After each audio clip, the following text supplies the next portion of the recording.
Good evening, Adam. It is Monday in September. That's the time, the place, the space. How is the start of your week going?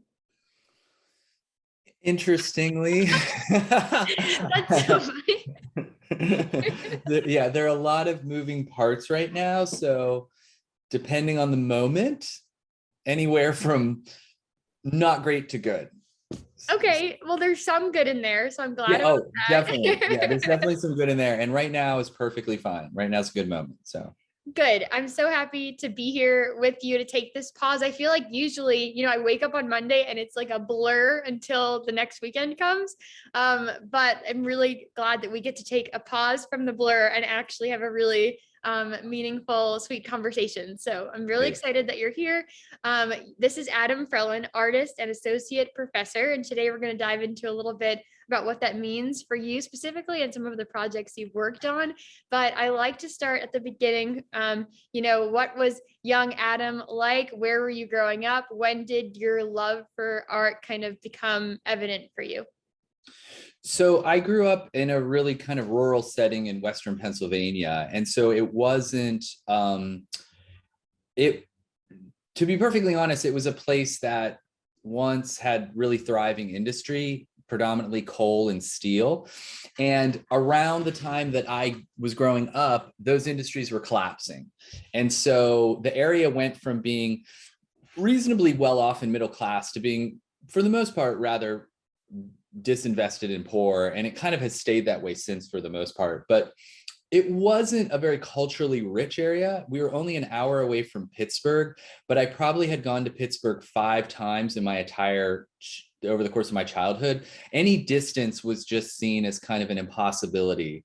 So not a place that sort of fostered a lot of agency or upward mobility or growth, to be perfectly honest. So I had a lot of strikes a little bit against me to begin with in that regard. I mean, don't get me wrong, it's a perfectly fine place in some ways, but I learned pretty early on that I wanted to make things that I don't even know if I knew to call them art at the time, but let's just say they were inventions of sorts. And they weren't really engineering based, though. They were more, maybe they might have actually been more spiritual in some way.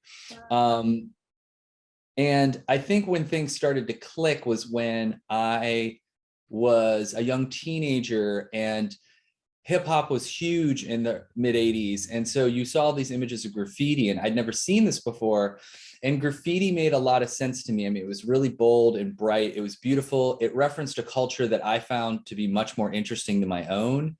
And this idea of making things for public space was really interesting. I was also a pretty avid skateboarder. And so the interesting thing about both of those hobbies, you could call them, is that you're making use of public space in unintended ways. Or I would say you're creatively making use of public space in unintended ways.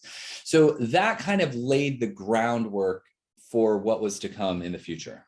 That's so cool. I love how you describe your first work as like invention, not knowing exactly what to peg it as. And it's funny you mentioned that intersection of skateboarding and graffiti. My sister actually I think the term is a tresseur, like she does parkour.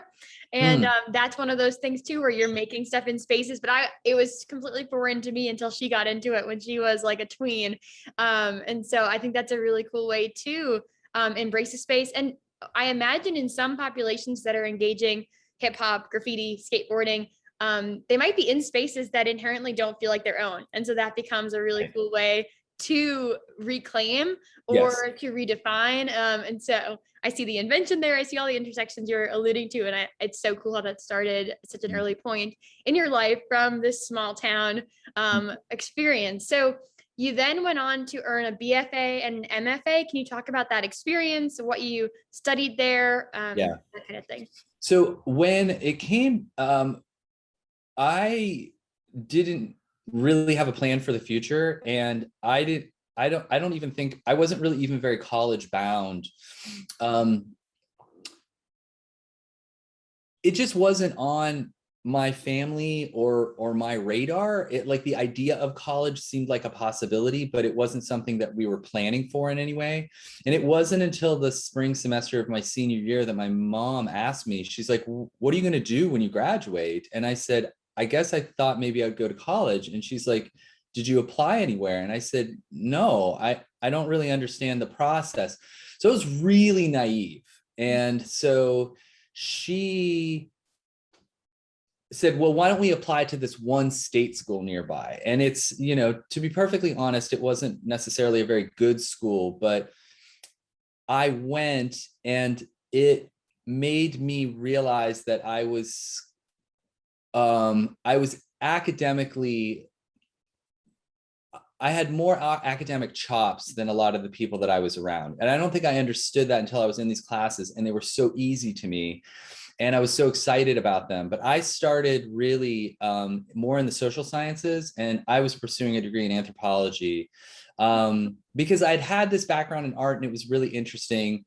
And one other component that I should probably mention is that when I was in high school, an art teacher that I had, again, any opportunities just seemed unavailable to all of us. Like, there were very few people that felt like they even moved away. So long story short, this art teacher said, I see that they're doing these internships at the Smithsonian. Maybe you should apply. And I said, well, where would I go, or why? And he said, well, you're doing graffiti. That's an American art. They have an American art museum. And I thought, okay, so I never had put together an application. And I was so naive that I wrote it all in a type of script that if you do graffiti, you're really proud of your signature handwriting and the way that you put letters together. And it's very rhythmic in a way, but it's often completely cryptic. And I wrote this whole thing out in this font, thinking like they might be impressed by this, but being clueless. Long story short, I got in, and it was like a pretty prestigious paid internship for the summer at this museum. When they sent the mail, like, this was a time where it's like you would actually receive airplane tickets. And so we got this packet with the airplane tickets. My mom, I remember when she opened it up, said, oh, honey, this is a scam. And she threw it all away. So that kind of gives you a sense of like this sort of mentality of having no agency at all. And then they got it back in touch, and they're like, hey, did you get the tickets? And, you know, I had to explain my mom threw them away. And so they had to send new tickets. Long story short, I got to spend the summer in DC, and I'd never really been around people of other cultures. I'd never been in a city for any period of time. It was really revelatory. And from being in that situation, I understood what it meant to have agency, what it meant to actually pursue opportunities and get them. Like, my world expanded exponentially really quickly. So I came into college with like a lot of motivation. Long story short, like, really, I was pursuing a degree in anthropology, and I was really interested in anthropology, especially cultural anthropology in terms of its subject. What I wasn't interested in is the discipline as a profession, like what I was going to have to do, which was the way research was done, the degree of accountability. And so I ended up finishing a degree, but I also then decided to start taking art classes, because at some point I'd maxed out the potential in my school, but there was no money for me to go to school. So I had to go to the cheapest school possible, and I had to work. Like, my parents didn't have any money to send me to school. So I couldn't just, and I didn't know how to get scholarships. I was still pretty clueless. So I ended up doing these programs that were called national student exchanges. And one of them was to Hunter College in New York City. And so that I spent a year there, and that really opened up my world really wide for me. And all of a sudden I found I went there to study graffiti as an anthropology student, because that's sort of where graffiti began. And while I was there, I discovered contemporary art. And I found in contemporary art a kind of partner in what graffiti was doing. It was making unintended and creative use of materials or technologies or sites. And all of a sudden, the whole graphic urban component of graffiti went out the window, and I was able to think of it less as a noun and more as a verb. And so then I began using that in a number of different ways. again, I finished undergrad without the intention of going into art. I was going into landscape architecture by that point, and I got into Harvard, and I moved to Portland, Oregon, to work with landscape architects. And all the landscape architects I worked with said, you're never going to develop these ideas that you have within our discipline. It's too conservative. Like, your ideas, even for parks, are like more in the realm of contemporary art. You really should be going in that direction. So I ended up applying to grad schools. And by that point in time, I had really created quite a portfolio that was pretty singular in a lot of ways, just because it was so strange in relation to a lot of other people's. And I got a lot of really good offers and full rides. So I ended up going to school at the University of California, San Diego. And it wasn't a great experience, but it was good for me to figure out my own vocabulary and the way of working. And so that set me in a trajectory that has really remained to this day.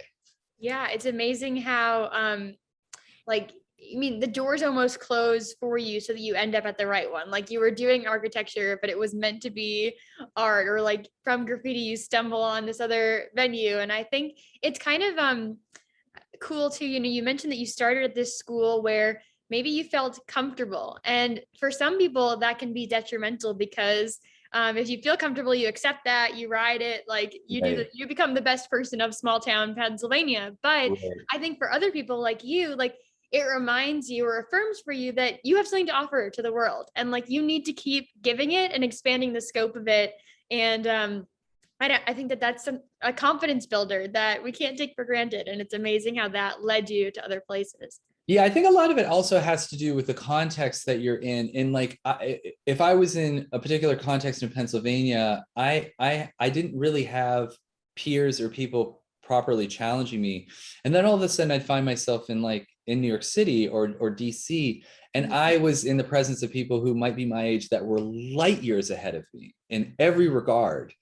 And I realized how stunted I was. And so it wasn't just so much like, oh, fate brought me here, or I'm really driven. Like, I was constantly, every move that I made that put me closer to sort of a higher level of a particular discipline, I was in the company of people who were so much more talented and really were going to make a mark in their field. And I was still clueless. So the learning curve was just really steep, and it really took a long time before I even felt comfortable in the company of a lot of people. I had a big chip on my shoulder.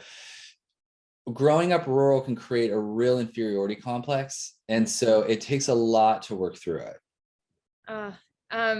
You clearly have, or maybe you still are, I don't know, but your work is awesome. I'm so glad to get to show some of that like parks proposals stuff too we have baked into this conversation. But I don't want to lose that you mentioned graffiti transitioning from a noun to a verb. And in some of our other conversation, getting to know each other, you reflected on like where and who the art is for being almost maybe more of a priority for you than the graphics of the work. I wanted to ask you, when you were doing graffiti, what was the graffiti of? Just because I don't know that much about that part of your story, and then to speak to just that phrasing or that belief. Yeah, I mean, the anything that I did in terms of graffiti, and I became well versed enough in it at a young age that I got a fair number of commissions to do things. Now, nothing grand, but enough that it did produce a lot of encouragement in me to move forward. But it looked like what you would expect. I mean, it was formulaic, and I learned the principles and I knew how to implement them. And so maybe I had a little bit of a take on it, but it felt like a pretty big contradiction in relation to the life that I led. I was like, sort of, there's so much about graffiti that's about a personal signature. It's your name is your tag, like you're reflecting your world. But most of the imagery was about sort of an urban, disinvested upbringing that I knew nothing about. So there's a real farce about kind of what you're doing. And I think eventually I realized this is ridiculous. Like, why am I relinquishing my voice to just be within this genre? Having said that, they're baked into that were some of the ingredients that still remain, that like, you're going to a lot of effort and spending a fair amount of money and an enormous amount of risk to do something that you think is beautiful, and that you really do in most cases believe that other people are going to find it that way too.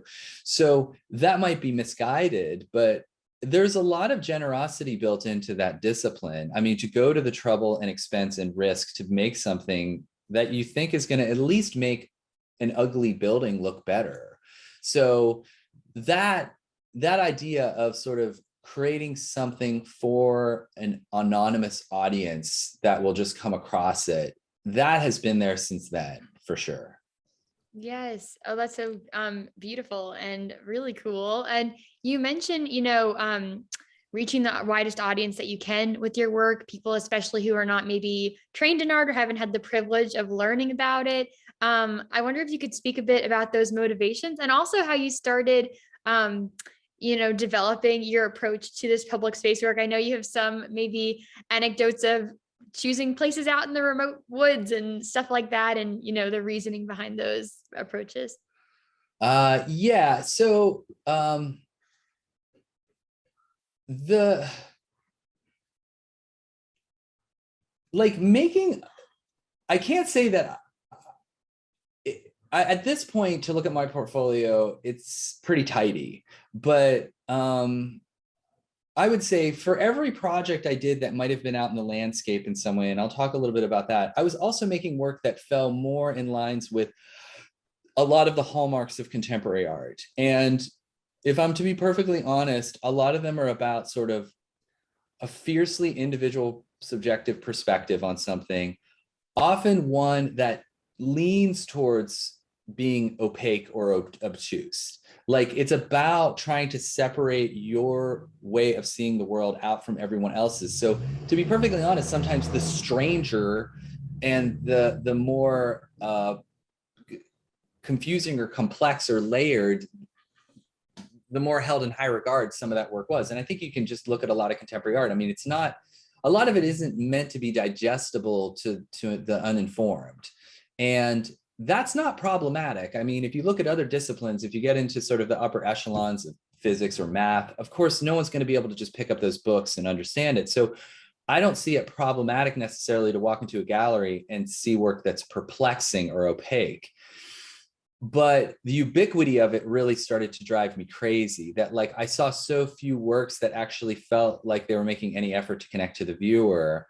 And so I played in the same way that I sort of played the part of the graffiti artist by connecting to content that I didn't really relate to. I did the same thing with contemporary art too. I definitely was like, I went to a very theory heavy program. I tried to make work that was equally opaque and complex.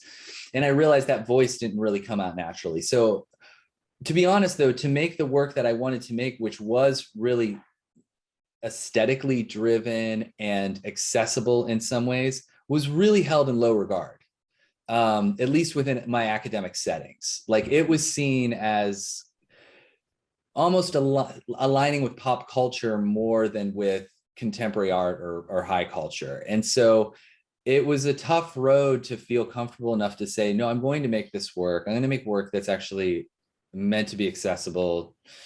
Having said that, like, I try very hard to sort of bury associations into the work at times. So I'm still enough of an aesthete that like when somebody makes something that feels almost just like a decoration, I do get a little uncomfortable sometimes because I'm like, I know there's a time and place for that, but then I also do hold art in high regard that it can be confusing and it doesn't have to give answers. I don't happen to make that work all the time, but I still like that work. So I think that's important because it's easy to kind of be like, and I tacked this way, and that means all this is problematic. And that's not really the case. Like I like a lot of that work.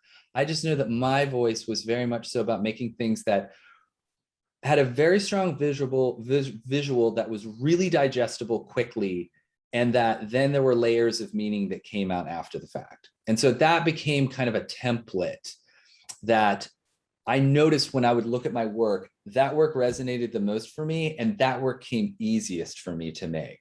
So it was just, again, it's like constantly being tacking this way and being like, okay, no, not that, or this, and just constantly honing one's own interest and where the greatest potential lies.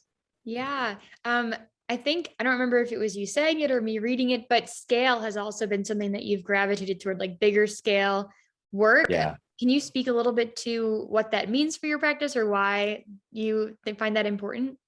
Yeah. So as you know, working in a gallery situation was always difficult for me because there wasn't a context and I often didn't know what to do. And the great thing about working in a gallery is it sets the scale. Unless you're in some massive museum, but generally speaking, the height and width of a gallery sort of sets the scale of the work, which is why most paintings and sculptures are the size they are. I mean, it's not by accident. Once you go outside, everything's different. The scale changes, and all of a sudden, what looks like a small building is actually a massive sculpture.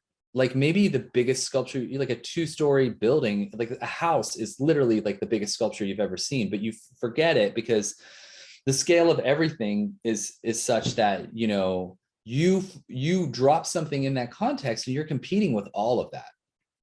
So it's not even just like, oh, I liked scale. It was very clear how big something had to be to not get visually lost in a location.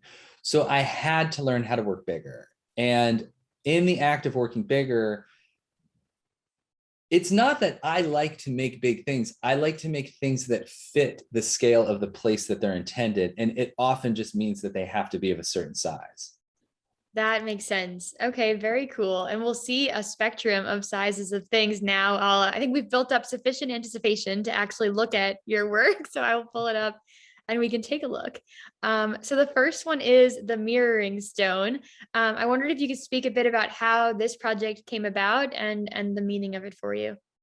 Yeah, so this is a piece that is from quite some time ago. I think it might have been 2006. And I was still kind of just at the beginning of really figuring out like the way I wanted to implement objects into the landscape or images or light into the landscape. And so this was one of the first kind of commissions I got to make something. And it was for a cemetery in Boston. And again, I think what happened is I was reading a description of the cemetery and when it was established.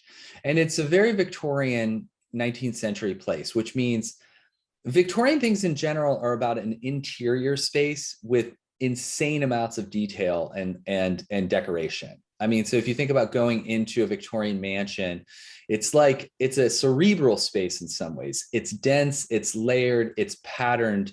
It's the opposite of like modernist architecture, which is sort of open and the divisions between inside and outside are often unclear. So Victorian's the opposite of that. So I was just thinking like, sort of like what would be a modern inclusion into this 19th century space? And I was like, well, of course, if it's not something that's going in, it would have to be reflecting out. And there are a lot of artists that have worked with blocks of mirror polished whatever. I mean, definitely throughout the 60s and 70s, there's a whole genre of that type of work, but generally speaking, it wasn't necessarily within any particular context. And I was thinking, okay, if I take that idea and I put it in a cemetery, when you walk in front of this tombstone, it becomes the tombstone for you. Like it's your tombstone now. You're seeing yourself within this, and while you're surrounded by the dead, you're also recognizing in this moment that you just happen to be the one thing that's alive. So the piece is meant to kind of act as a catalyst or to put the viewer in a situation of reckoning with their own existence while being in this place surrounded by the dead. And the mirror, doing it as a mirror seemed like the obvious choice, but then is it just one mirror? Is the whole thing a mirror? And it was really hard to determine the scale. And I thought, okay, I need the scale to be slightly supersized in relation to the other stones, but not so big that they feel like it feels as if it's a different thing altogether. I didn't want it to be mistaken for a sculpture. I wanted it to be understood in relation to the scale of the stones.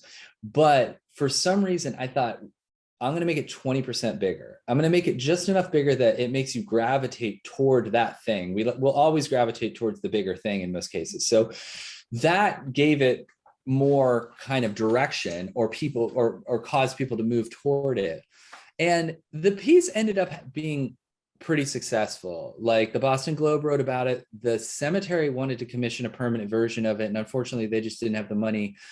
There happened to be a gentleman that fell so in love with the piece that he would come and visit it almost daily. And at the end, he asked if he could buy it from me. And I was so impressed by his sort of devotion that I actually gave it to him, and he installed it in his yard. But, I think I think its role as kind of an every person tombstone worked. And I was really pleased about that.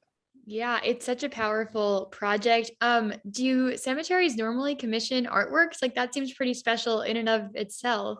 It's not entirely unheard of, but it's not super common. So the only ones that would have the potential to be able to do something like that would be the ones that had some type of endowment, that had funds, or they had somebody who did lots of programming. So this happened to be a big cemetery in the center of Boston. They had someone on staff who would program movies and tours and all this kind of stuff there. So I would say at best one cemetery per city has something like this. And I mean at best. So it's not unheard of, but it's not common. And how much direction was given in commissioning this work? Like the work didn't exist prior and they said, we want you to make something, Adam, for this space because you're. No, so the way this happened is they said they probably, if I remember correctly, they probably put out an open call that said, we're accepting proposals for sculptural works or installational works that could be in the cemetery. Maybe they were going to commission 8 of them. And so at that point, which is a very common process for me, I'll conceive of an entire idea from the request from a call, and then it's decided whether they're going to accept it or not. And this just happened to be one that they accepted. So cool. My background's in operations, but so I'm always drawn towards, the how it's done kind of part of someone's story. And so 2 things that stand out to me there. First, you mentioned that they had an open call. Like, are you putting feelers out in different open call spaces? Like, how do you stay attuned? Because I feel like these open calls are a big part of your work, maybe. Yeah, they're a big part of anybody who does public art in general. So generally speaking, if you want your work to be in museums or galleries, that does not happen through submissions. That happens through connections. So you went to a certain school, you're connected to certain artists, you live in a major art center, you constantly go to certain galleries or events at museums, you become a part of a circle and you endlessly promote yourself. And that's kind of the model that works if your work is strong enough and you're connected properly. In the world of sort of public art, because most of the money for things comes from a state or national level, there has to be an open call that is reviewed by a board or a selection committee. And what that does is it slightly removes that need for deep connection to anyone. Now, it's not going to hurt to have that, but generally speaking, these people didn't know who I was. They just saw this and thought, this is going to work really well for what we want, and we're going to accept it. So even people I know that are very prominent public artists, they still have to go through the procedure. Once the projects get bigger, it switches from what's called an RFP, which is request for proposal, to an RFQ, which is request for qualification. So small projects are where we don't have time just to do more than one round. Send us the proposal and we'll tell you if you get it or not. As the projects get bigger, they say, just send us your qualifications, and then we'll select a few people from that and we'll pay them to put a proposal together, and then we'll select one from that. So that's like the template. And in the United States, we actually have a really good public art program because so many states have percent for the arts program. So that means a developer gets a tax break if a portion of their budget goes towards public art or something to the benefit of everyone. And most states have decided that thing will be public art. And so there happen to be a lot of opportunities. That's awesome how those pieces fit together. So do you end up finding these then through foundations websites, or do you set up Google alerts? Like, what's your advice to someone who's maybe looking for those opportunities to apply? Yeah, they're pretty much, you can almost find out 90% of what's happening from three websites. And they're just listservs. One's called Call for Entry, one's called Public Artists, and one's called Coda Works. And between those three, you'll literally know about 90% of the projects that happen. So it's very open, it's very accessible. That also means you're competing against a lot more people, but once your work gets to a certain level, you cut through more quickly because you've been vetted by the scale of the budgets or the complexity of the projects that kind of put you to the top really quickly. I'm not exactly there for permanent things right now, but I definitely am there for sort of temporary things. And I enjoy making things temporarily. They're harder and the budgets are smaller, but there's more liberty in regards to what you can do, because they're like, well, it's not going to be here forever, so we can take some risk. If it's going to be there forever, they're really conservative about what they end up going with. Yeah, I can see why that might make temporary more fun, though I'm sure it comes with its own challenges that we'll get to. Um, so you create these proposals and you create a vision of like what the work will look like should it become a real thing in the world. I wanted to know like how much technical skill do you need to have then in like these graphic design software and things on your computer, or is it like a team then that you leverage? Can you draw it with a pencil? Like what is that? It depends. If it's a small budget thing, I can definitely throw it together myself. But I think one of the pieces that you were wanting to talk about was trestle, Mhm. or trestling. And that definitely, I would say, and I just finished working on a proposal for a piece for England. And I now have people I hire for a number of different things. And they're really good at working with CAD or Rhino or programs where they can create a 3D model of something. So as opposed to me painstakingly photoshopping something so it kind of looks like it has depth or perspective, they literally can create that thing and turn it all the way around, and we can just take stills of it from all these perspectives or make a video or whatever. So they're young former architecture students. They really enjoy doing this work for me. I enjoy paying them. And so generally what I do is, I have a number of people at this point that, whether it's a lighting project or a metal project, or I need an engineer or somebody to do digital work, I have these people lined up. And I think what happens to a lot of artists is that once they get to the point that they're bringing in a lot of money, they then can tell all those people, I want to hire you full time. And then you have the equivalent of a team. So my team is definitely, I don't have that many projects to be able to hire them in that way. So I hire them as needed, but they seem to be perfectly fine with that. So it allows me to remain nimble too. Like I don't then have an enormous amount of overhead. So it, because I'm also a professor, I don't have to make all my money off doing this. So I have the luxury of moving more slowly, taking the things only that I want.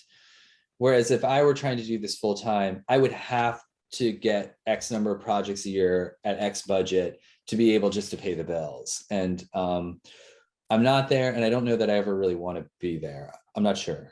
Yeah, I think it's very encouraging though that you don't have to be the master of every part of the process, right? To have the idea and know who to bring in to make it Yeah. successful is great, and it helps the whole system keep going. So let's look at the old lighthouse. If you could again, set the scene, where'd the idea come Yeah. from, that kind of thing. This is another like early commission where it was for the Evergreen Museum, which is connected to Johns Hopkins University in Baltimore. And again, I had an idea for a piece. I'd never worked, sort of similar to the mirroring stone, I'd never worked with mirror polished stainless steel. And in this case, I'd never worked with this type of foam that needed to be carved. And but generally speaking, the way I work is that I have a sort of like vision of something that I want to make and what I think it should look like. And then I sort of have to reverse engineer to figure out how to do it. And this piece and Mirroring Stone are definitely ones where I still was in a place where I was like, I'm making all this stuff. And I'm capable, but I'm not a very good sculptor in the way that like I love the making part. It's like, to me, the making part is a means to an end. So it's really easy for me to hand off work to somebody else because it does a couple things. One, it takes away a component that, to be perfectly honest, I'm not that great at or even that excited about. And two, it allows me to retain quality control because I don't get invested in how hard it was to make this one part. I just show up and look at it and say, this needs to be done better. And I think like the model is much more aligned with like an architect. Like an architect doesn't build a building. An architect hires professionals to do it. They come up with the design.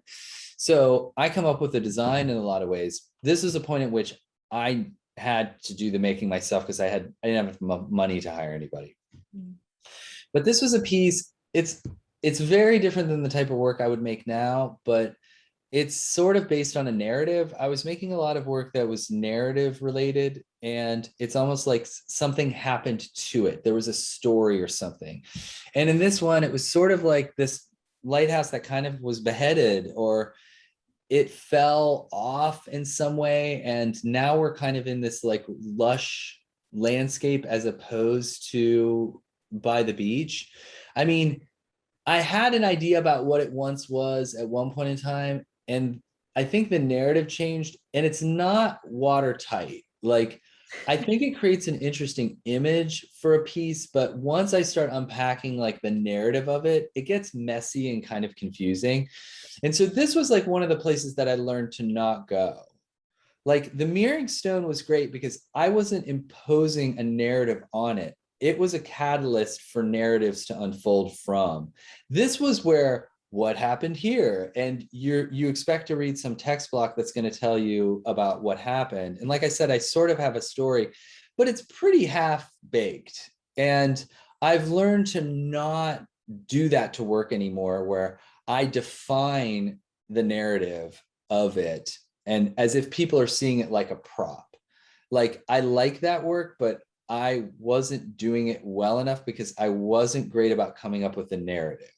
So I learned there's another place where you start to tack in a direction, and I'm like, you know what, this isn't my skill set. I got to pull back and go this way. So again, I'm proud of this piece in some ways, but it definitely marked a direction I decided not to go. Yeah. Did you know in like the moments after making it that that was a direction you were going to go, or did it take years? Like, how did that reflection come about? Because I don't think that's easy to grapple with something that, like you said, like you did the making for this one, right? Like you invested even above and beyond time. Yeah, so it's one of those things that like if you're constantly in a situation where you're looking at your work because you're putting together applications for residencies or jobs or grants or opportunities, you're seeing what seems to work and what seems to fit and what comes natural. And I could feel certain works being like, I can see now why this wasn't as successful as it could have been. And a lot of it's preference. Like, it's not like me saying, I don't think this work is successful. I think for the direction I wanted to go or where my strengths were, it wasn't really playing up to them properly. But that took a fair amount of time. I'm sure at one point in time, I thought this piece was amazing. And then only through time, I think, oh, this isn't entirely my playing up to my strengths. Yeah. And this is, a little bit of a tangent, but I love what you said about the making was a means to an end. That's how I feel about driving my vehicle. I love going places, but if I didn't have to do the driving, I'd be okay. Right. Yeah. So this is one that I'm extremely excited to discuss with you. It's the first piece of yours that I came to know and that made me reach out. So if you would please take us here. Sure. So Breathing Lights was like, I'll unpack it in as quickly as I can, which is that Bloomberg Philanthropies gives a lot of money to a whole bunch of, societal pillars, medicine, infrastructure, and one of them is art. And normally what they did is they did projects where they would single out a really high profile artist and help them do a piece by giving them a whole bunch of money. They decided 5, 6, 7 years ago to start doing a program called the Public Art Challenge, where what it involved was giving money to cities to have them find an artist or an artist team to do a project that drew attention to a civic concern.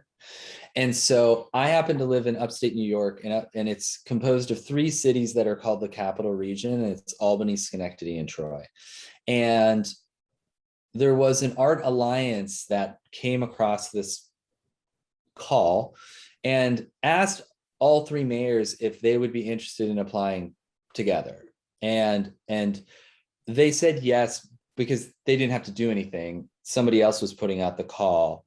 And then I found out about this, and it was really perplexing because it was saying that the grant was for $1 million, and there really aren't any grants for $1 million. So already that was like something strange. And then I got a call from the deputy mayor in my town saying, we want to talk to you about the possibility of this project. I'd done some other light related things. And so they said, will you meet with this architect? And I said, sure. And so we sat down over breakfast, and I said, can I see the original call? Because they put together a local call that was really confusing. And then I got to see the original call of what Bloomberg wanted. And I was like, now I get this. And I said, okay, this is a project that has to be massive in scope. And it probably needs to use technology in some ways. And it needs to like blow everything else out of the water. But first, what we need is we need a civic concern. And so I'm sitting with an architect and I'm sitting with the deputy mayor, and I asked them, what is our greatest civic concern that's for all 3 cities? And they both just said vacancy. Because these used to be industrial cities in which a lot of population left, and that didn't immediately have an effect on the housing stock, but it trickles down over time, and you end up with all these vacant buildings, and they happen to, in most cases, be clumped into disinvested neighborhoods that often happen to be Black and brown. So it's a complicated process. And I said, okay, well, then we could do a project that takes place in the site of these buildings. How many are there? And they said thousands. And I said, well, we need to think about what would go inside them. And the architect who'd done a bunch of sort of local art stuff, but didn't have a sense of sort of like the larger scope of contemporary art, offhandedly said, well, we should just light them up. And I said, and I realized she was right, but I realized it had to be a lot more nuanced than that, because of course, if the lights were just on, it would just look like the building's occupied. So the light had to change in such a way. But often when we think of changing light, we think of like a strobe light or a disco ball or something. That's like, well, that sends the wrong message. And then the option of 2 things that change in rate over time would be a heartbeat and breathing. So it was just about creating this, like saying, well, what's the best option? And the option seemed like it should be a lighting effect that makes the buildings look like they're breathing. Rarely does something like that come together so quickly, but it came together in like an hour. And then pretty much what we had to do is then convince an insane amount of people to go along with this idea. So long story short, by the time we received the grant, we beat out like major art stars, but we were such an exceptional applicant because we wanted to do 3 cities and we had a watertight idea. We also had like 100 project partners, like 100 different organizations and companies that had signed on to be a part of us, and 3 mayors and their mayoral offices. And then each of these cities was granted a land bank to help them with vacancies, so we could partner with the land banks and get their entire housing stock.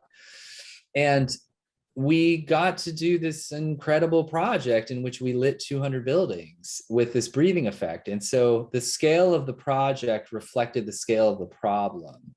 And I was responsible for the art part, but there were layers and layers and layers of engagement, whether that meant hiring people from the neighborhood to be ambassadors for the project, or giving money to youth media groups so they could do projects about their neighborhoods and disinvestment, or re-granting money to other artists so they could do projects that went alongside ours, or creating building reclamation clinics that would teach people how to buy and fix up these buildings. I mean, it was ridiculous, the scale and the complexity of this project. I mean, at its peak, we had a staff of 100.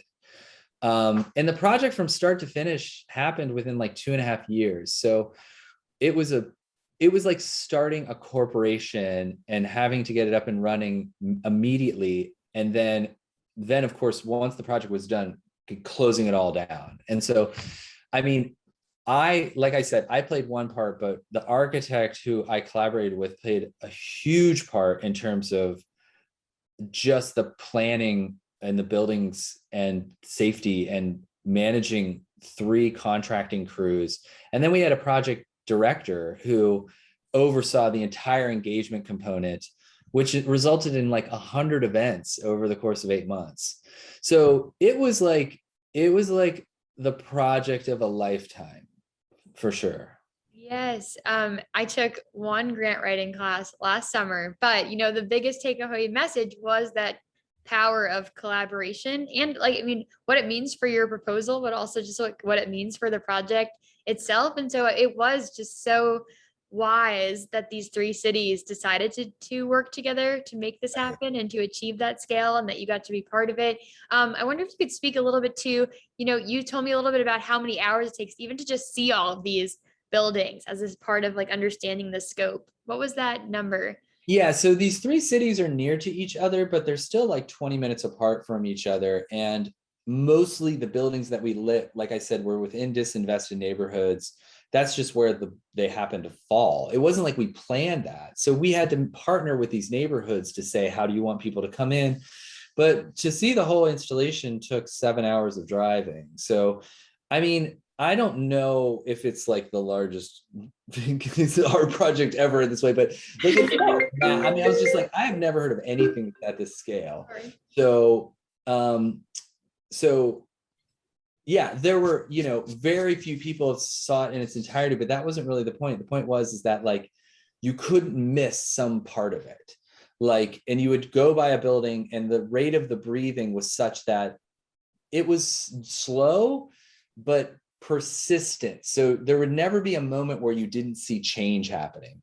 And I had to work very closely with a lighting research center to create the hardware that would allow this very gentle effect to happen.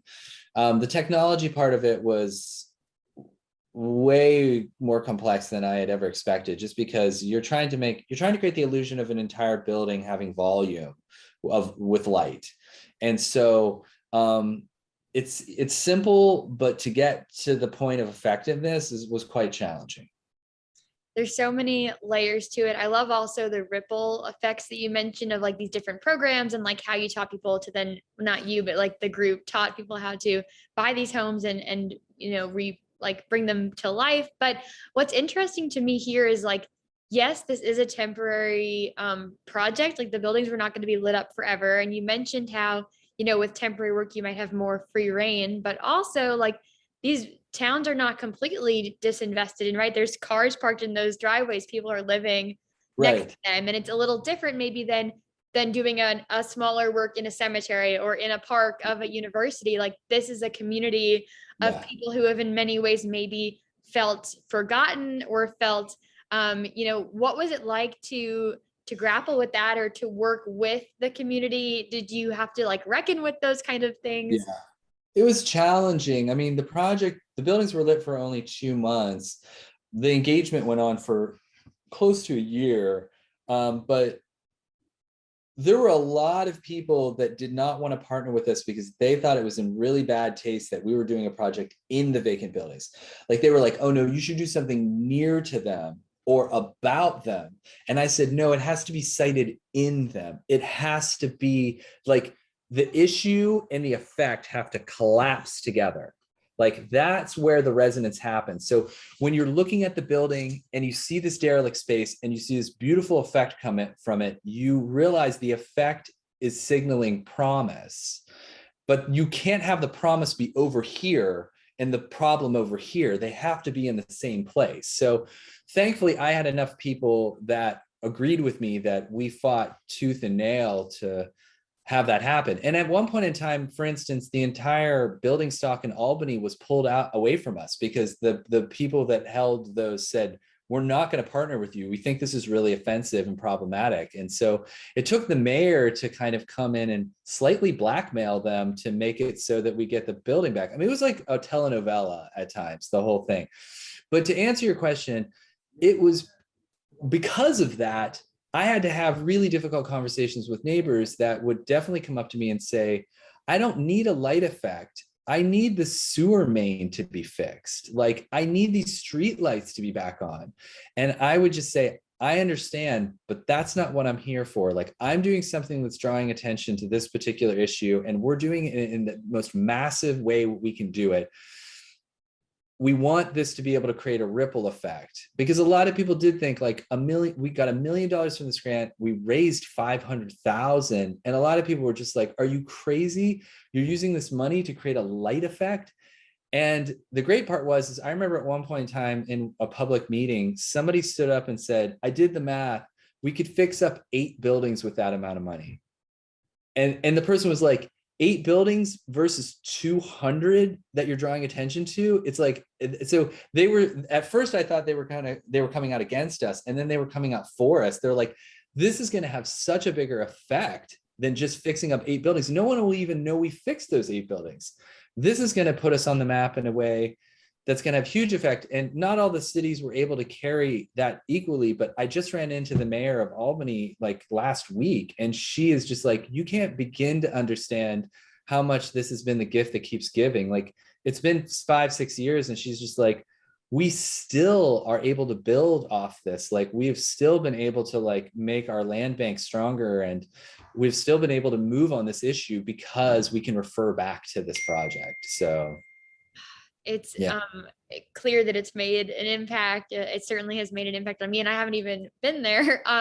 But before we, go to the next work, I want to ask you another logistical sort of thing here. So it was a $1 million grant. You said like they basically don't exist, and you apply for these kind of things pretty often.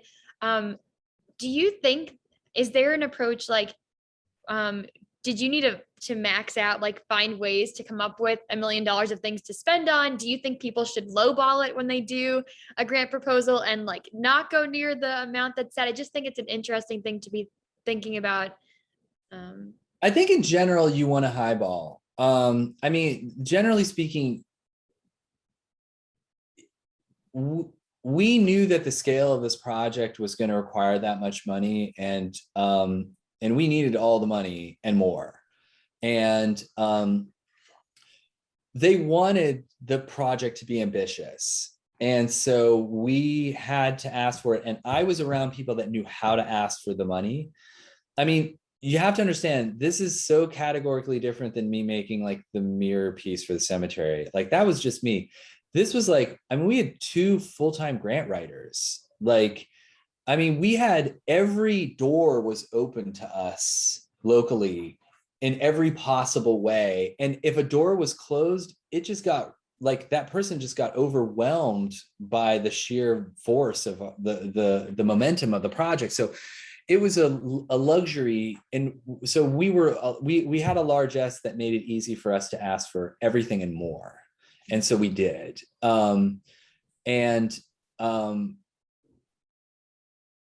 said that, if you were doing something for the very first time, and there was a tiered system of like, we're doing projects at this level and this level and this level, you really have no business applying for the one at the highest level. You definitely want to be within the realm of possibility of what you're capable of. And then you prove yourself, and then you get to go to the next level. That's kind of how it works. It's like, why would somebody give you a whole bunch of money if you don't have some proven track record? So I had a proven track record as an artist to do large scale projects. My project director had a proven track record of running an art program in Philly that was wildly successful. The architect had a track record of really deep local connections to the area in relation to buildings. So it's like, we were kind of this flawless team. So we knew we could ask for everything. Yes, I think that's really great advice of starting, where is fair and appropriate, and building relationship and trust is always good. It's kind of a funny segue because this is a way that you made relationship with the community around this residency that I'd love to learn about. We're just looking for connections where they come in. So one thing I think is important to remember is that, like, if there was an arc to my career in regards to the images you're showing right now, it would go like this and go back down again, because like I just made this piece a month ago, and I'm right back in the place of the mirrored piece. Now, that doesn't mean that I don't have other projects going on that have bigger budgets and some staff and stuff. I will never probably have a project like Breathing Lights again, because there's so few. No one has a project that has a staff of 100. It's like, that's unheard of. So I'm not expecting to forever be there. So I would say, don't get me wrong, coming down the other side of Breathing Lights and returning to me being the only one working was hard, but it's been a few years now. And so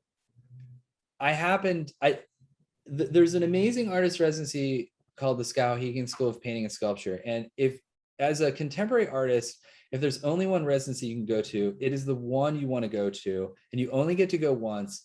But when you're there with the most important people in the art world. And I mean, in terms of museum directors and curators and gallerists and unbelievably high profile artists. So you are in the place where careers are made. And it normally caters to sort of younger artists. And I got a chance to go in 2002. So I was a young artist. And again, that whole thing I was talking about before, I realized, as even though I had had some successes and I had had museum shows, I was so far behind so many of the people that I was around there. And we were like the same age, in our late 20s. And I was like, I cannot believe how naive I am in relation to these people. They were so sophisticated. Like, they were going to end up in art history books. And I just was still this country bumpkin in some ways. Long story short, so I had this amazing experience being there, and a lot came from it. And it's definitely like, just being able to say you went there is important. It's the kind of place that like 2,000 people apply for 60 slots every year. And so the competition is steep. Long story short, this year, they didn't know if they could run the regular program. So in the fall, they said, we're going to open a call for alumni. We've never done this before, but we're going to let alumni come back. But it was a very strange call. Like, it didn't fit the normal expectations of the number of works or what a statement was supposed to go along with it. It's completely confusing. But to my great surprise, I decided to apply and I got in. And I know people that had bigger careers than I do who didn't get in. And once I got there, so did several other people. So we still don't understand what the criteria was for us to be accepted. But long story short, it was only a 3-week thing. And when I was younger, I used to be able to pull off a whole piece in that amount of time. But I kind of was like, you know what? I think I'm just going to read. I brought a bunch of books. I was going to plan ideas for pieces.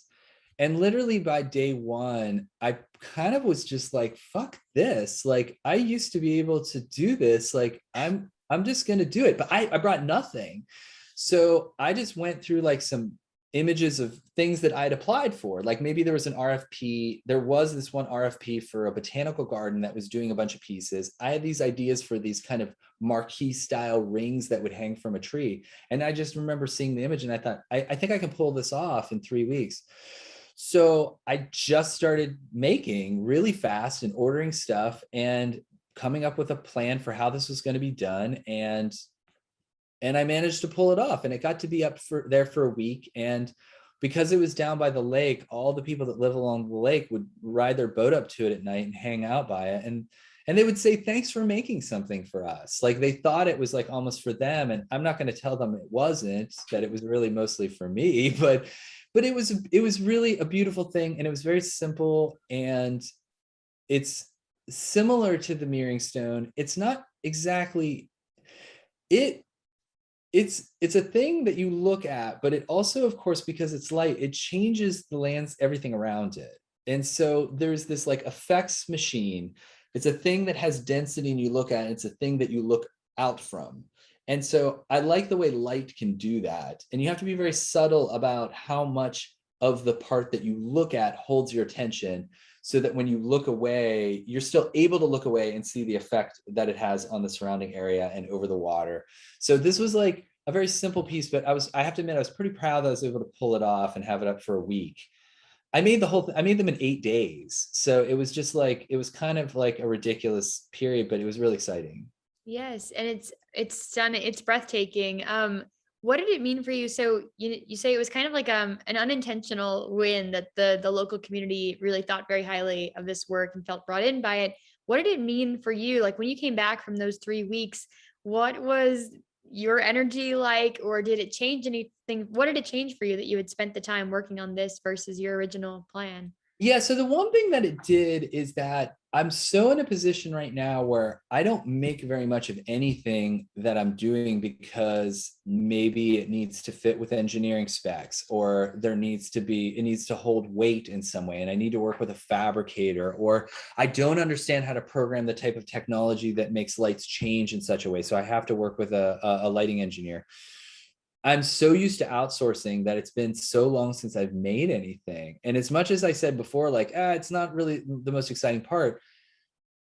What I did enjoy about this and what I took away from it is that I can make pieces now that function as prototypes for a more grandiose version, Mm. right? Like I could now show this to somebody and they could say, oh, we have an entire park in our city, we would like 100 of these.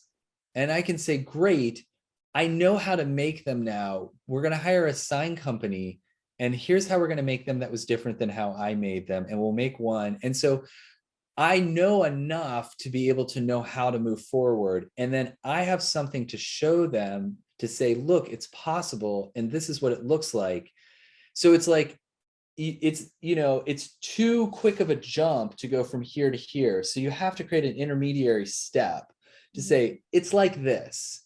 And that seems to really help quite a bit. So it's reinvigorated my interest in actually making things and not feeling like they have to be the penultimate version, but rather they can be a grandiose prototype that is sort of a piece in itself. But to be perfectly honest, if I get that opportunity to make 100 of these for a park, I'll probably take this image off my website and I'll put that image in place. So this will have gotten me to that point.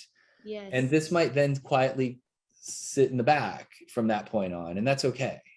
Right. I think that's really empowering. It must have been that experience. And It was. it makes sense that it becomes like a trajectory. This is a stepping stone. And it's beautiful and great in its own right. And but if it creates another thing, then even better, it's made a legacy. Right. So I went through these works from you chronologically, and I put this one at the end because it's not in the world yet, but maybe it will be someday. And so I am excited to hear about trestling. Yeah. So I think you can see from even the works that you've put together so far that like, I'm not the type of artist that like has a particular material or a type of imagery or a type of content that remains consistent. Mhm. Like it's just not the way I work. And to be perfectly honest, that is not really a smart career move. A smart career move is to have one way of working that you do all these variations on. So like I said before, this idea of like, oh, creating an intermediary step. Well, if all your work is doing that, you're going to get a whole bunch more opportunities, but they will always lead toward the same outcomes, right? So I just don't happen to work that way. Like I said, I have an image or a vision of something, and then I work towards it and figure out what's going to be made out of and how big is it going to be and all that kind of stuff. So every one of the pieces that you've shown have been different, and there are a lot more that I have that are equally different. If they share anything in common, I think they share some of the things I said before in relation to graffiti. They have a really strong visual presence that for most cases is pretty easily digestible all at once. It's not the kind of thing you have to walk all around to understand. There's an association to something that exists in the world that I'm playing off of, like as a reference or an association to these other things.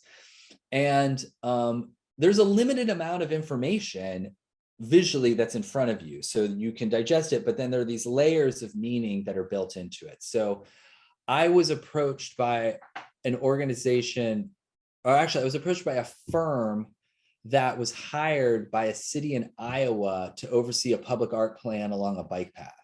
This was just a year and a half ago. And they said, we really like your work. We're looking to commission works that go along this bike path. Do you have any ideas? Like, if we give you some money, will you come up with some proposals? And I said, sure. So I came up with a whole bunch of proposals, and they really ranged from some ideas that I'd had before to completely new ones. And I'm not even exactly sure. This went through many modifications. It first started out as like, I picked this image that was sort of forested and there was a trail, and it was like, oh, wouldn't it be interesting if it kind of looked like a railroad bridge crossed over it, but there really wasn't any railroad bridge, which problematically would have put me back in the place of the old Lighthouse, where I would have been kind of cultivating a narrative. And anyway, it wasn't that great, but I remember the firm was like, this has a lot of potential. Can you work this idea a little bit more? And I said, okay. And they said, there used to be these trestled railroad bridges around where this bike trail is. Think about that. And I immediately began looking at these beautiful old wooden trestled railroad bridges and just being like, wow, this would be really amazing. Long story short, the idea is to replicate sort of a version of one of those railroad bridges, but shrink it down such that, like, from a distance along a bike path, you might mistake it. Because this is not indicative of the way the bike path actually looks there. It's dead straight and there's trees on both sides. So you could easily mistake it for being from a distance as being full scale. And then you get closer and realize, oh, it's miniature. It's a miniature version of this. And then what it also is it's got these hidden interior staircases that lead you up to an observation deck. So, and that, again, I'll be honest, the firm even said, do you think this could be something that people could get on top of? And I was like, I don't see why not. And the original version was just boxy. And I thought, this is lacking all the nuance, because of course, if you made a trestled railroad bridge, it'd be in a valley and the ends would hug it and have that effect. Well, there is no valley here. So I thought, well, why not just make it look like it would be that? Yeah. So they loved it. And this is an example where I hired a digital, a person to create this. And so we could turn it all around and have all these vantage points of it. And they loved it. They put it in front of all these different committees. Every one of them voted for it. It would have been the most expensive of the projects that they did, but they were really excited about it. We were going to make it all out of all Corten steel that sort of looks like wood, but of course is much easier because it lasts over time. Everything was figured out. And then the pandemic hit, and the funds that were in place for this were from a hospitality tax. And of course, it completely dried up when no one was traveling to Iowa and no one was going to restaurants. And so it hasn't happened. They've been in touch on many occasions to say, we're still working on the possibility of this. So it's not out of the realm of reason that it might happen, but it's still, as of right now, it's still in the proposal phase. Yes, it just seems really fun to engage with. I think that's such an important part of getting the community excited about it, that chance to climb it. And I like what you mentioned too about the scale and how it does trick the mind's eye to believe it's a certain way. And I can almost picture like the valley that's formed around it. And I'm pretty sure a lot of Iowa is a very flat place. I think it makes for quite a dynamic kind of switch in what's going on there. So I really appreciate this one. You mentioned on your description online about how like the High Line kind of does a similar sort of thing. And so I think that's a really cool point of reference too. Yeah. I think like if this doesn't happen, there's something embedded in this that has a lot of potential in other contexts. And I don't just mean this piece being moved, but like looking at infrastructure and creating kind of a miniature version of it that functions in more than one way. Like, so this is kind of what happens. Like I go in a direction, maybe the first iteration doesn't happen, but it lays the groundwork for kind of something to come in the future. Yes, absolutely. So as I looked at this, and you mentioned it's in this state that's pretty far away from Troy, New York, like how much of your ideating is influenced by the place the piece might go versus is it like a separate thought? Did you have to, you knew a little bit about the space that this was going to be, and you explained how the path's actually straight and there's trees, but how Yeah. much of that investigating do you feel is important for your style? Yeah, that really depends, because for some people, of course, it has no relevance. Like they make a certain thing and it goes wherever they can put it. Other people, of course, are on the other end of the spectrum, and the work is so rooted in place that you couldn't even imagine it outside of that context. I have made both types of work, and I've realized I think it's good if the work can have some foot in the place where it goes. But to be perfectly honest, I don't feel like, at least for the type of work I want to do, that it has to be inextricably linked to that location. Like, I don't think the work I'm making needs to be so site specific that you could never imagine it in another context or in another iteration.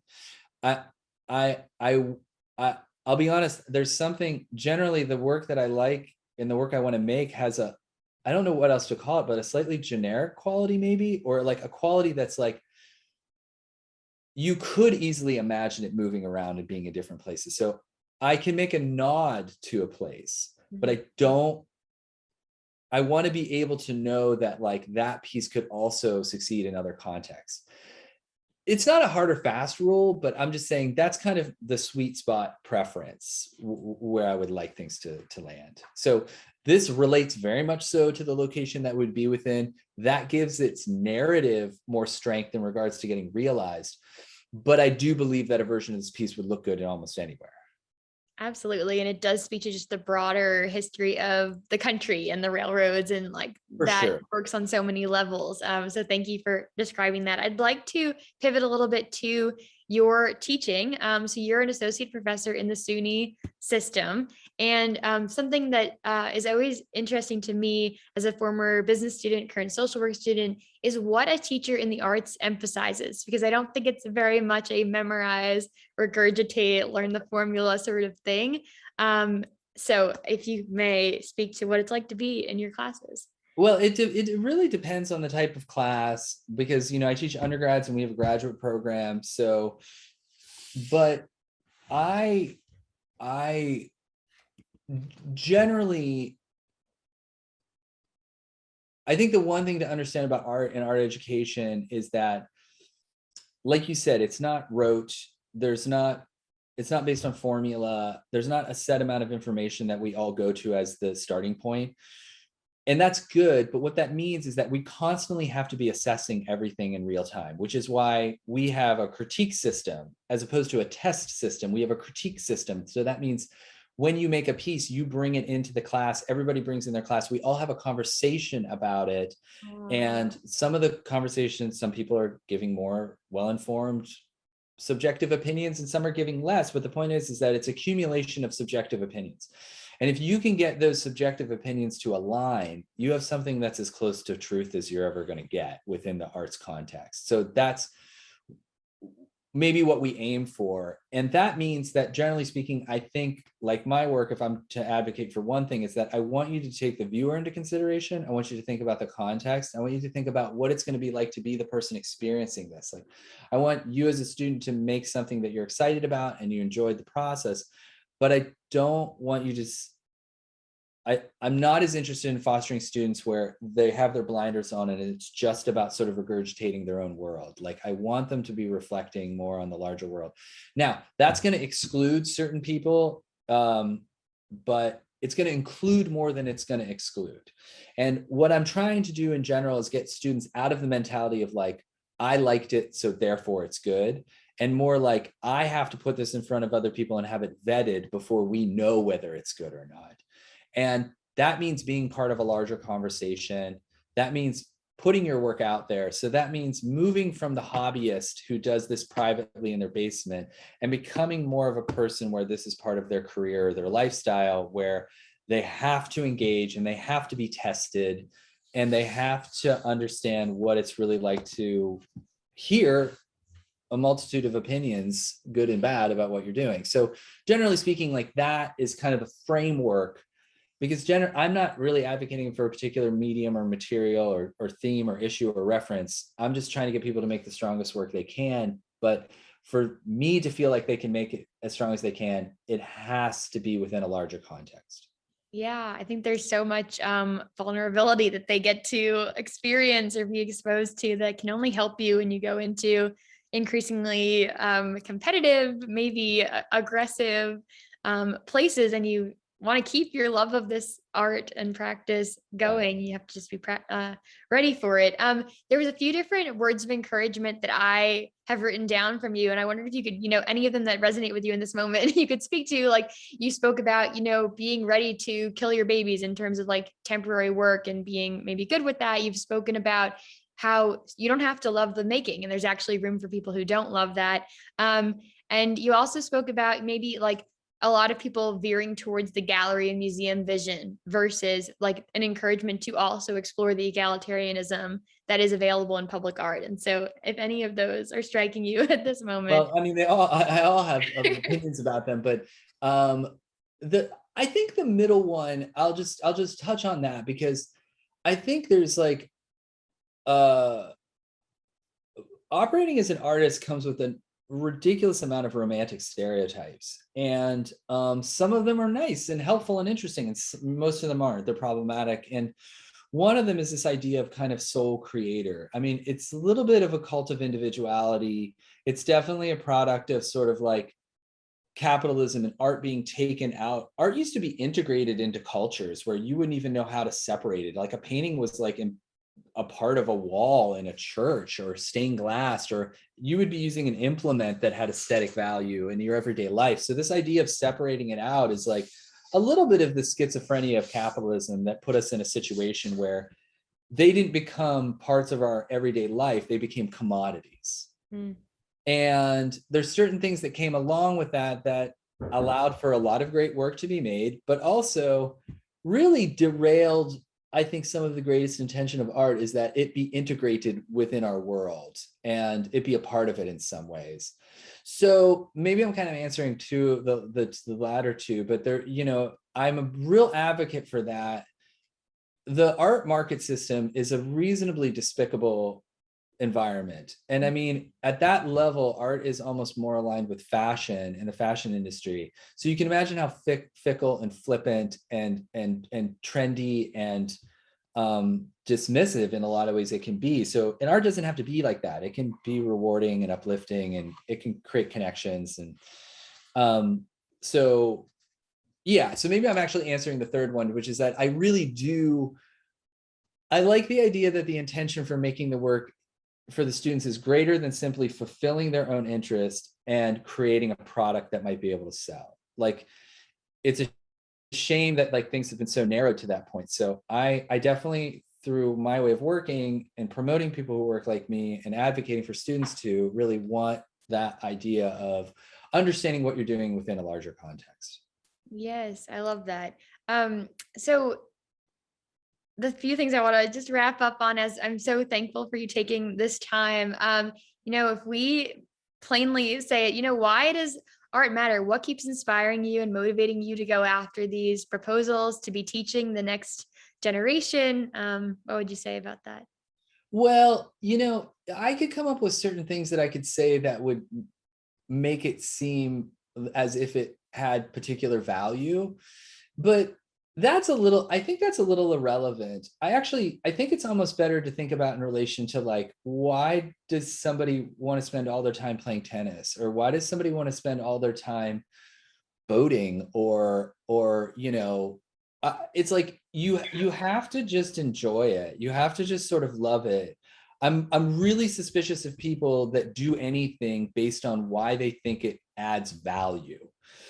It's like, I guess if they don't know what to do at all, you might as well lean toward the thing that offers the greatest value. But really as much as I just said everything about, it has to be in a larger context and all that stuff, there is no reason to do this unless you really enjoy doing it and really love it. And I don't know how else to say it. And that's not like, I think to a lot of people that's warm and fuzzy. Really what that is wildly exclusionary. It just means 90+% of people are just not going to feel strongly enough to make the sacrifices to be able to do this. And that means like a lot of alone time, really often thwarting family and friends to be able to make the space and time to be able to do this. And it's like, you have to be a little not crazy, but you need to be a little obsessed. Yeah. And that's the same thing for anybody who wants to play tennis 5 hours a day. It's like, you really have to be to that point of kind of being obsessed to almost not even notice that the sacrifices are happening. And that's, for some reason, this still motivates you. So I'm purposely not going to talk about value, because it really just has to be something that you're sort of obsessed about.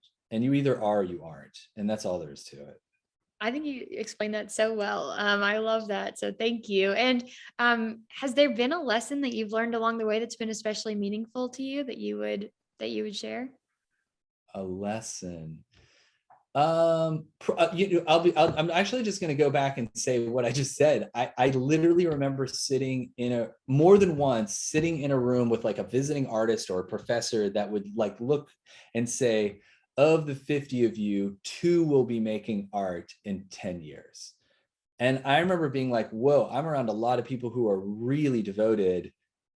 It must be one of them. Mm-hmm. And I think that was a good mentality for me, because I wasn't like, it's me and I'm going to prove it's me. I was like, oh, it must not be me because these people seem really devoted. And then it turned out to be me. And I was like, oh, that's how it works. You can't try. You have to just feel it. You have to feel that strongly, because you're going to have to try in about a zillion other ways to move forward with it. But on a really fundamental, you cannot try to like it. You either just like it and want to do it, or you don't. And to hear that being said on more than one occasion, and mistakenly thinking that they were talking about somebody else, I mean, that turned out to be a really interesting lesson. Yeah, that's such a cool insight into your story. Finally here, I do this little 2-parter at the end. The first part is, what do you want people to leave knowing about you and your work? And then what are you really looking forward to right now? What do I want people to leave knowing about my work? I don't know. I don't know what I would want people to know about my work. That one's tough. I actually don't know, because I think like I create these things and I want people to be able to have whatever experience they have with it. And I've definitely designed and curated an experience. I'm not like, whatever experience is cool. It's like, no, you're going to have like this or this or this experience. And that's pretty much it. But there's a lot of, you're guiding a person. It's like you're making a film. You're like, okay, I'm going to try to get you to understand where this character's going and what's going to happen. So that, I guess, just that I put a lot of effort into that so that the person can more quickly access where I want them to go with the work and the type of experience I want them to have. So that sort of curate that experience. What was the second question? What are you looking forward to? Hopefully maybe the easier. Yeah, I mean, generally speaking, I enjoy this process. I enjoy the tacking this way and being like, okay, well, no, just I need to go a little that way. I need to do a little of this. And I just keep doing it. And I look forward to a day that I think is conceivable, that I won't necessarily have to try so hard to get certain opportunities. They'll come a little bit more easier, and that I'll be able to sort of choose maybe a little bit more, but that when they start to get a little bigger and the budgets get a little bigger, I can be a little more ambitious. And I'm pretty much there. I just have to sort of like really kind of jump in a little bit more. And I look forward to like some of the scale of the work and the budget and the complexity becoming a little bit more ambitious. So that's probably what I'm looking for. Yes, I'm excited to see your work out in the world.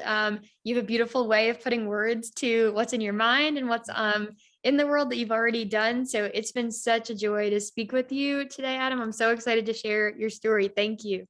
Thank you so much, Carrie. I appreciate you taking the time.